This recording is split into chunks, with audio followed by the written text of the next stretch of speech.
KitKat vafli mahsulotining savdosi qanaqa desa, u 100 million deydi. 100 million desa, ha deydi-da, endi ishlab chiqarish reja beringlar menga desa, u har bitta SKU bo'yicha reja berish kerak.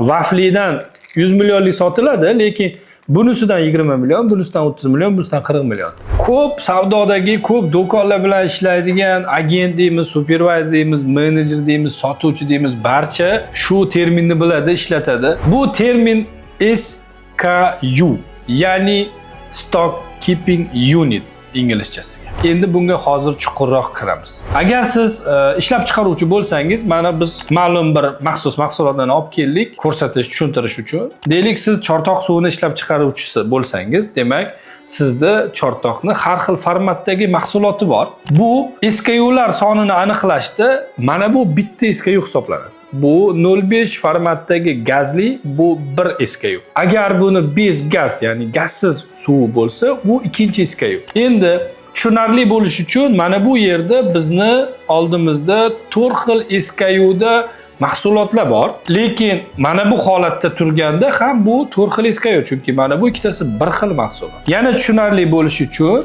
men shokolad vafli mahsulotini oldim. Ya'ni mana bu qo'limdagi 3 ta turgan mahsulot, bu bitta mahsulot, KitKat mahsuloti, lekin bu bitta SKU hisoblanadi. Bu ham KitKat mahsuloti. Bu ham KitKat mahsulot.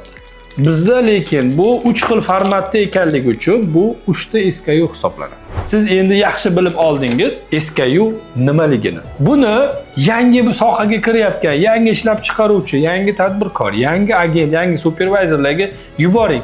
SKU haqidagi qisqa video manfaatli bo'ladi deb o'ylayman.